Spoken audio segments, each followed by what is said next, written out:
জয়িতার গালে ঠিক যে জায়গায় যেরকম জরুল, নয়নাববাবুর গালেও ঠিক একই জায়গায় একই রকম জরুল। বিয়ের আগেই জয়িতা এসেছিল আপনার গর্ভে। তাহলে কি কিডন্যাপ, সাজানো কিডন্যাপ। আমি ওর খারাপ মা হতেও রাজি আছি, কিন্তু ও যেন ওখান থেকে পালিয়ে যাবে, বাড়ির থেকে পালিয়ে যায়। মা হিসেবে রেখা দেবী আমাকে সত্যিই দারুণ অবাক করেছেন। আপনি খুব ভালো মা। মেয়েকে বাঁচানোর জন্য যে ঝুঁকি আপনি নিয়েছেন সেটা সবাই নিতে পারে না রেখা দেবী। নন্দার সন্দেহ হচ্ছে আবার, ও নিশ্চয়ই খুঁজে বার করার চেষ্টা করছে সিডিতে কি ছিল। পেয়েছি। এক মিনিট, আমার একটা বিষয়ে খটকা লাগছে। আচ্ছা বাবা বল, দেখি তোর খটকাও মেটাতে পারি কিনা। দেখো, উনি চাইতেন যে জয়িতাকে না জানিয়ে কিডন্যাপ করতে, কিন্তু কিডন্যাপ হওয়ার পর জয়িতা তো নয়নাবাবুকে দেখতোই, আর তখন তো সন্দেহ করতো। আসলে উনি ভেবেছিলেন যে করে হোক একবার জয়িতা প্রণববাবুর হাত থেকে মুক্তি পেয়ে যাক, ব্যাস তারপর যা হওয়ার হবে। তার মানে মিসেস মজুমদার এটা নিয়ে ভাবেননি? আসলে উনি শুধু জয়িতার নিরাপত্তার দিকটা দেখছিলেন। যে করে হোক জয়িতাকে প্রণববাবুর হাত থেকে বাঁচাতে চাইছিলেন। কি তাই তো? ওয়েট, আমার আরো দুটো প্রশ্ন আছে। মিসেস মজুমদার, এত বছর পরে আপনি নয়নাবাবুর সঙ্গে যোগাযোগ করলেন কি করে? তার ফোন নাম্বার, তার অ্যাড্রেস? জয়ের সাহায্যে। আমি একটু আগেই বললুম না, আমি আর জয় দুজনে খুব ভালো বন্ধু। প্রণবের চোখ এড়িয়ে জয়ী আমাকে সোশ্যাল নেটওয়ার্কিং শেখায়, আর সেইখানেই একদিন খুঁজতে খুঁজতে আমি নয়নাবাকে পেয়ে যাই। বেশ, কিন্তু দীপুকে জয়িতাই অদ্ভুত চিরকুটটা কি বলতে চেয়েছিল? মা শব্দটা ডট পেনে কেন লিখেছিল? আসলে জয়িতা বুঝে গিয়েছিল যে ওকে একদিন এই বাড়ি থেকে চলে যেতে হবে, আর দীপুকেও সত্যি সত্যি ভালোবেসে ফেলেছিল। জয়িতা চলে যাবার পর দীপু যদি কখনো জয়িতার খোঁজ করতে চায় তাহলে কার কাছে যাবে? মায়ের কাছে।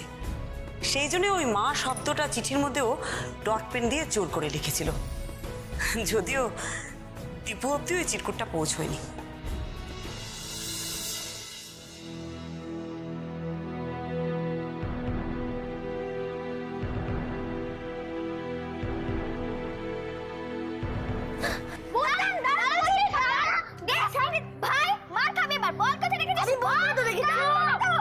একদম চুপ।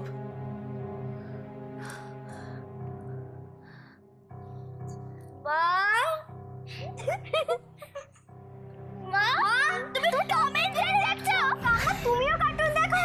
এ বাবা, কেমন কার্টুন দেখে? আমি বললাম তোদের কি আমি লুকাইনি? তোর তাও শুধু শুধু আমাকে মারছিস। আমি তোমাকে বলবো কিন্তু। আমি এগোই রে, ডাক্তারবাবু এসে গেছে আমার মাকে নিয়ে। আসি। হ্যাঁ মিসেস মিত্র, আমি কি বলছি আপনাকে ধন্যবাদ দেব? না না না, একদম না, কিচ্ছু বলবেন না আপনি।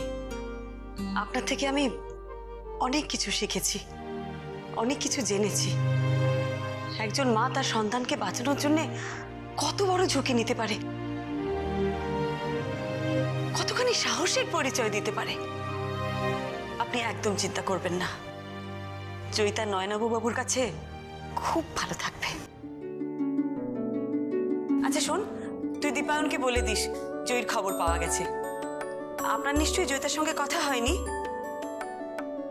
অরূপ, তোর ফোন থেকে ফোন করে একবার ওনার সাথে জয়িতার কথা বলিয়ে দে না।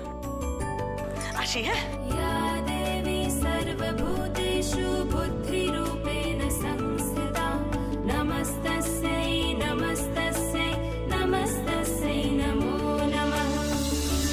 বসে আছি পথ চেয়ে ফাগুনেরও গান গে, কখন পরি মা এসছে? এই যে পরি সাহেবা, আপকি খিদমত মে বান্দা হাজির। আরে মা কোথায় বলো না? আরে অনেকক্ষণ এসে গেছে, গাড়িতে ওয়েট করছে। ও গাড়িতে? হ্যাঁ। যাক, তোমার জামাই তাহলে তোমায় আনতে পারলো। আমি তো ভয় পাচ্ছিলাম শেষে আবার তুমি বেঁকে না বসো। না এসে জো আছে, ছেলে আমার জাকাণ্ড করলো। ও তার মানে জো থাকলে তুমি আসতে না? তেমনটাই তো ভেবে রেখেছিলেন মা, বুঝেছো? কিন্তু কে আনতে গেছে দেখতে হবে তো। আমার তো একটা প্রিন্সিপাল আছে নাকি। কি প্রিন্সিপাল? হয় মন্ত্রের সাধন, নয় শরীর পাতন। ও তাই বুঝি। আচ্ছা তোরা কি শুরু করেছিস বল দেখিনি?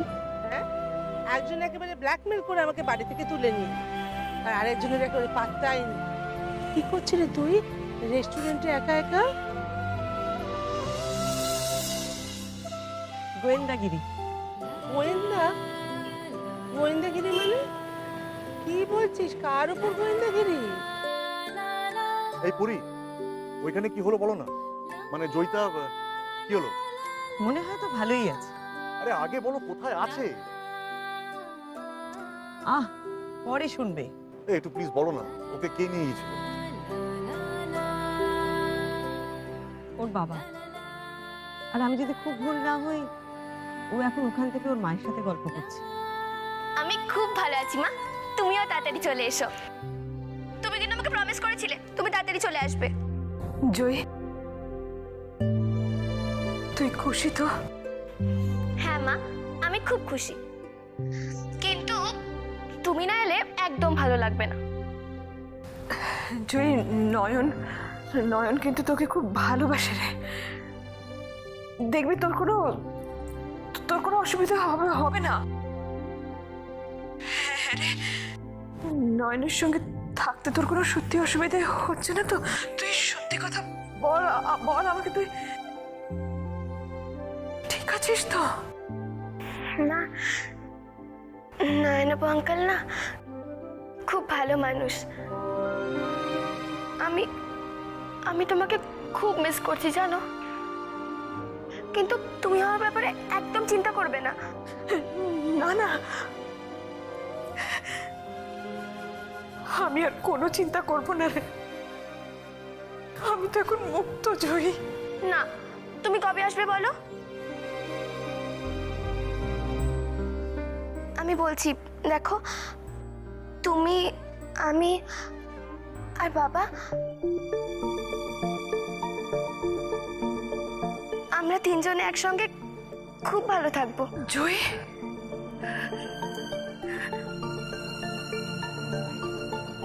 জয়ী, কি বললি তুই? তুই তুই বাবা বাবা বললি?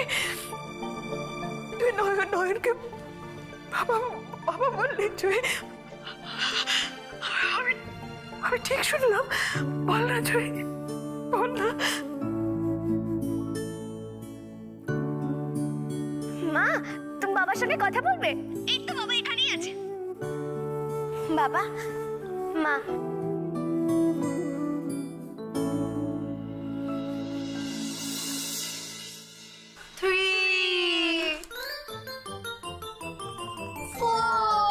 থামবি তোরা? মারো কেটে পারে।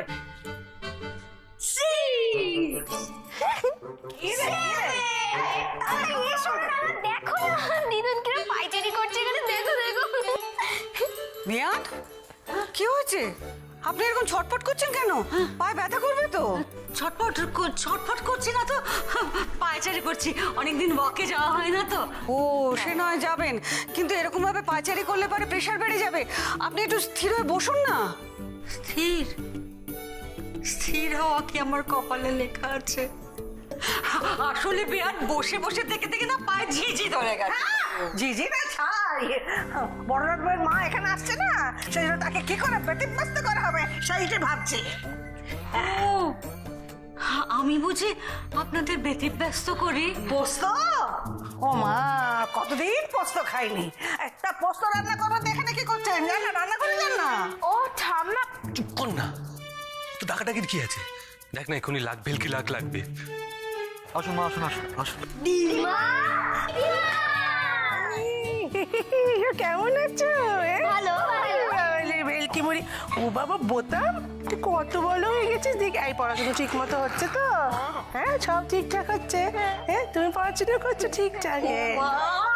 কতদিন পরে আপনাকে দেখলাম, কি ভালো যে লাগছে বলতে পারি না। কেমন আছেন আপনি? ভালো। আপনি ভালো? হ্যাঁ, ভালো আছি। আর বলবেন না, যেদিন থেকে শুনেছি আপনি আসবেন সেই দিন থেকে তো অপেক্ষাই করে আছি। আর আজ সকাল থেকে ঘরবার করছে, আর ঘড়ির কাঁটা দেখছি। হ্যাঁ, কখন আপনি আসবেন তাই। আপনার সঙ্গে দুটো কথা বলে প্রাণটা জুড়বে। বলে ও বৈজনাথবার মা, তোমার ভালোবাসা দেখানো শেষ হয়েছে? তাহলে দৌড়টা ছাড়ো, মানুষটাকে ভেতরে আসতে দাও। সরি, চলুন। দেখুন না, কথা বলতে ভুলে গেছি। দুই মা মিলে এখন কত যে আমাদের গল্প হবে, আনন্দ হবে। আসুন। আপনি এসছেন, ভীষণ ভালো লাগছে। আমরা বললে তো আসতেন না, ভাগ্যিস মা সেদিনকে গিয়েছিল। আমাকে নিয়ে কি ঝামেলায় পড়লেন বলুন দেখি? ঝামেলা বলছেন কেন? আমিও তো এখন থেকে এখানেই থাকবো। আর ওরা যেরকম মানুষ, ওদের কি ঝামেলা হবে, অসুবিধা হবে? দেখলি এরকম ছক করে নিজের রাস্তাটাও ক্লিয়ার করে রাখলো। অরূপ, আবার কি হলো? আচ্ছা শোন, জয়িতার সাথে মিসেস মজুমদারের কথা বলে দিয়েছিস? বৌমনি, জয়িতার কেস এখন পাস্ট। তোমার কথা মতন কেস বন্ধ করে দিচ্ছি, কেস ক্লোজড। এখন নতুন কেস। অরূপ, একদম না, আমি কিচ্ছু শুনবো না, এসব একদম চলবে না, আমি বলে দিলাম। মন দিয়ে আমার কথাটা শোনো। উত্তর কলকাতার মূর্তি প্যালেসের নাম তো শুনেইছো, 150 বছরের পুরনো বাড়ি। এখন ওই বাড়ির হেড হচ্ছে রবীন্দ্রনাথ লাহা। ওনাদের বাড়ির দুর্গাপুজো খুব ফেমাস। একটা সময় ইংরেজরাও আসতেন। ওই বাড়ির নবরত্নের দুর্গা ঠাকুর খোয়া গেছে। ভালো হয়েছে, আমি শুনে কি করব? আমি তো কিছু করতে পারবো না। বৌমনি শোন অরূপ, 2 দিন বাদে দুর্গাপুজো, আমার তো একটা সংসার আছে, বল তোর সাথে সারাক্ষণ গোয়েন্দাগিরি করলে চলবে? বৌমনি প্লিজ, এবারে বস দুটো কেস একসাথে ঘাড়ে চাপিয়ে দিয়েছে। তো উনি নিজে কি করবেন? উনি বাইরে যাবেন, ছুটিতে যাবেন। তো তোর অফিসে আর কেউ নেই তুই ছাড়া? আরে না থাকবে না কেন? আসলে এই বিষয়ে বস আমাকে একটু বেশি। না বৌমনি, ডিপার্টমেন্টের প্রায় সবাই ছুটিতে যাবে। ও আচ্ছা, তাই তোর বৌমনি পুজোর সময় তোর সাথে চুরি ডাকাতি সামলাবে, তাই তো? বৌমনি তা কেন, ব্যাংক রবারির কেসে তো আমি ছুটছি। তুমি যদি এটা একটু। না না না অরূপ, আমি তোর কথা শুনছি না কিন্তু। বৌমনি, এটা তুমি বলতে পারলে? তোমার কথা শুনে আমি জয়িতার কেসটা ক্লোজ করলাম। বসকে এটাও বলবো যে আমি জয়িতার কেসটা সলভ করতে পারিনি, তার জন্য বস যা বলবে সেটা শোনার জন্য প্রস্তুত হলাম। আর এখন তুমি আমাকে এখানে। ঠিক আছে, তুমি ভেবে দেখো কি করবে। আমার আর কি জোর আছে বলো? জোর করার আমি তো তোমার নিজের ভাই। আর কান মুলে দেবো তোর। তুই আমাকে ব্ল্যাকমেল করছিস? হ্যাঁ, রাখছি আমি। আরে বৌমনি, এখন আমি রাখছি। বিকেল বেলা এসে এই কেসটা নিয়ে ডিটেলসে আলোচনা করবো তোমার সাথে। আচ্ছা। কি হে গোয়েন্দা গিন্নি, আবার নতুন কেস হাজির নাকি? আর বলো না, অরূপটা আমাকে শান্তি দেবে না, আমি নিচেই যাই। আচ্ছা শোনো, হ্যাঁ, রথিন লাহা নামটা চেনা চেনা লাগছে কেন বলো তো? তুমি শুনেছো? রথিন লাহা? না, এই নামে কাউকে চিনি বলে তো মনে হচ্ছে না আমার।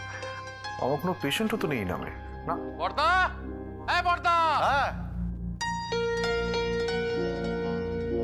নামটা এত চেনা চেনা কেন লাগছে বলুন তো? ঋতুপর্ণা সেনগুপ্ত? ইম্পসিবল। না দাদা, তুই ব্যাপারটা বোঝার চেষ্টা কর। এবছর এই পাড়ায় 60 বছরের পুজো হচ্ছে, এত বছরের বাস আমাদের, আমি সেক্রেটারি। দাদা, ওনারা ভীষণভাবে চাইছেন যে উনি এসে উদ্বোধনটা করুন। ফিতে কাটা তুই একটু। আমাকে ধরেছো কেন তাহলে? না, ওরা খবর পেয়েছে যে তুই নাকি ওনার মায়ের ট্রিটমেন্ট করেছিলি, তারপর থেকে তোর সঙ্গে খুব খাতির ওনাদের। বড়দা, আজকে সন্ধ্যাবেলা একটা অ্যাপয়েন্টমেন্ট করে চল না, একটু রাজি করিয়ে দে না, পাড়ার প্রেস্টিজের ব্যাপার। না, মানেটা কি? আমি যে ওর মায়ের ট্রিটমেন্ট করেছিলাম সেটা ওরা জানলো কি করে? কি করে আবার জানলো? হাবলু নিশ্চয়ই বলেছে। সত্যি বড়দা, তুমি যাবে? ওনাকে আমার ব্যাপক লাগে। আর এই পুজোতে উনি একটা ফিল্ম রিলিজ করছে, রাজকাহিনী। হ্যাঁ, আমি টিভিতে ট্রেলার দেখেছি, জনগণমন গানটাও আছে। এই আমাকেও দেখাতে নিয়ে যাস তো?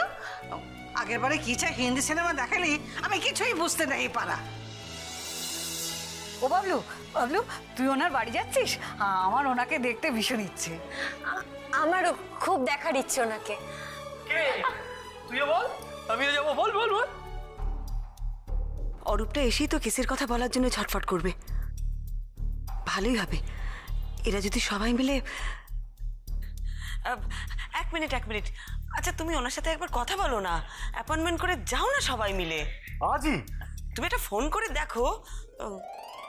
সবাই যখন চাইছে, দেখো যাও না, অমনি করছো কেন? কর্তা বৌদি বলছে দেখ 60 বছরের ব্যাপার বুঝতে আরে ঠিক আছে ঠিক আছে ঠিক আছে ঠিক আছে, আমি আগে ফোন করবো। আমি হুট করে সবাই মিলে একসাথে যাওয়াটা ঠিক হবে না না, একটা ফোন করো। ফোন নাম্বারটা দে।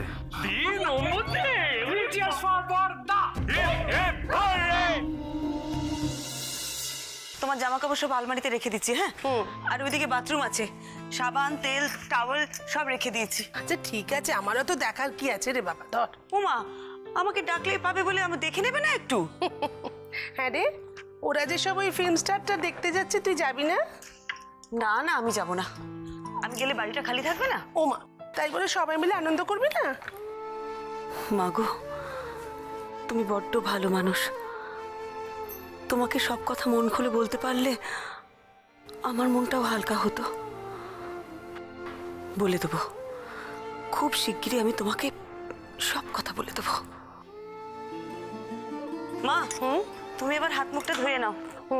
হ্যাঁ রে, শোন, তুই তখন কি একটা বললি, কি গোয়েন্দাগিরি করতে গেলুম না কি একটা, কিছু তো বুঝতে পারলাম না, কি বললি রে? বাবা, তোমার মাথায় এখনো ওইসব কথা ঘুরছে? ও, ওরকম বেখাপ্পা একটা কথা মাথায় ঘুরবে না?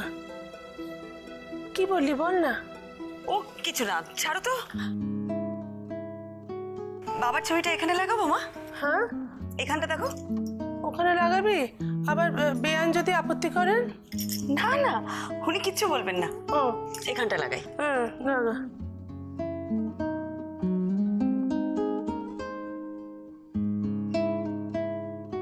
মা, বাবার একজন বন্ধু ছিলেন না, রথিন লাহা? হ্যাঁ, ওমা, ছিলেন কি রে? ও কি কথা! চিচি এখনো আছেন তো, খুব ভালো মানুষ। ওই তো চিতপুরের দিকে বাড়ি। ওনার বাড়িতে তুই অনেকবার গেছিস তোর বাবার সঙ্গে। আমি গেছি? হ্যাঁ, আসলে ছোট্টবেলায় গিয়েছিস তো, তাই তোরা তো মনে নেই। দোল দুর্গা পুজোয় তো বিশাল ঘটা হতো বাড়িতে, প্রত্যেকবার আমাদের নেমন্তন্ন থাকতো। পরে অবশ্যই সবকিছু পাল্টে গেল। কেন? আসলে ভদ্রলোকের স্ত্রী হঠাৎ মারা গেলেন, বুঝলি। পরে আবার বিয়ে করলেন। এই বউ তেমন মিশুকে হলো না, নেমন্তন্ন টেমন্তন্ন করতো না তেমন, ওই যোগাযোগ কমে গেল আস্তে আস্তে। তুই হঠাৎ ওনার কথা জিজ্ঞেস করছিস কেন? এমনি হঠাৎ মনে হলো তাই। আচ্ছা মা, ওদের বাড়িতে একটা নবরত্নের কাজ করা সোনার দুর্গা মূর্তি ছিল না? বাবা, তোর মনে আছে? বাবা, সে এক কাণ্ড ছিল তো। ওনাদের কোন এক পূর্বপুরুষ, বুঝলি, স্বপ্নে আদেশ পেয়েছিলেন সোনার দুর্গায় পুজো করতে হবে। ব্যাস, চলে এলো নবরত্নের কাজ করা সোনার দুর্গা মূর্তি। উফ, কি সুন্দর দেখতে! পিছনে একেবারে গর্জন তেল মাখানো টানা টানা চোখের মা দুর্গা, আর সামনে ওই সোনার মূর্তি। আর সে মূর্তির সাজ কি! মাথায় মুক্ত দিয়ে, চুনি দিয়ে মুকুট, বৈদুর্যমণির চোখ, সারা গায়ে একেবারে পলা, মরকত, গোমেদ, কত কিছু দিয়ে কাজ করা। আর দুটি পায়ে দুটি নীলকান্ত মণি। শুনেছি মূর্তির অনেক দাম। মায়ের মূর্তির কি আর মূল্য হয় রে, বল দেখিনি। এই, কি ভাবছিস? কিছু না। তুই এসব কথা কেন জিজ্ঞেস করছিস বল দেখিনি? এমনি মা, পুরোনো কথা শুনতে ভালো লাগে তো, তাই জিজ্ঞেস করছিলাম। দিদি ভাই, আমরা রেডি। মা, আমি এলাম। তোমার এখনো হলো না? আসছি। মা, তুমি জামা কাপড় ছেড়ে নাও, আমি দেখি ওদিকটা কি হলো। বাহ, এই তো সবাই রেডি হয়ে গেছে। নে নে, বেরিয়ে পড়। বাহ, কি সুন্দর লাগছে তোকে নন্দা। ভালো লাগছে? হ্যাঁ, থ্যাংক ইউ। মা, আমাকে কেমন লাগছে বলো? আপনাকে তো সবসময় সুন্দর লাগে মাসিমা, খুব সুন্দর লাগছে। Thank আরে you. তোরা দেরি করিস না, যা কখন বেরোবি? হ্যাঁ, কি দিন পড়লো, হ্যাঁ? তোকে আমার শাশুড়ির মিথ্যে প্রশংসা করতে হচ্ছে। এই বোতাম, তুই রেডি হলি না? নো। কেন তুই যাবি না? নো ওয়াই আজ থেকে আমাদের রিহার্সাল শুরু হচ্ছে বেবি। এই বোতাম কিসের রিহার্সাল রে? আমাদের পাড়ার পুজোর নাটক। ও অকাল বোধন। ঠাম্মা দিম্মা রাঙা আমাদের ওখানে নিয়ে যাবে। যত সব হিন্দি সিনেমা দেখে দেখে ছেলেগুলো খারাপ খারাপ জিনিস শিখছে। ঠাকুর দেবতা দেখলে পুণ্যি হবে। এই বোতাম কাল থেকে আমি তোদের রিহার্সালে যাব। হিমেশা তোর শাশুড়ি কি হেলথ ড্রিঙ্ক খায় বলতো? অফুরন্ত এনার্জি। তুই বাবা যা বাবা, সবাই তো এখানেই আটকে গেল। অরূপ আসার আগে আবার না বেরোলে নন্দা সন্দেহ করতে শুরু করবে। আমি মায়ের কাছ থেকে যেগুলো জানলাম সেটা হয়তো ওকে ইনভেস্টিগেশনে সাহায্য করবে। আশ্চর্য তো, আমি অপেক্ষা করে আছি অরূপের কাছে কেস ডিটেল শুনবো বলে। আমার মায়ের থেকে খুঁজিয়ে খুঁজিয়ে অত কথা জানলাম কেন বলুন তো? আমার কি তাহলে গোয়েন্দাগিরি নেশা ধরে গেল?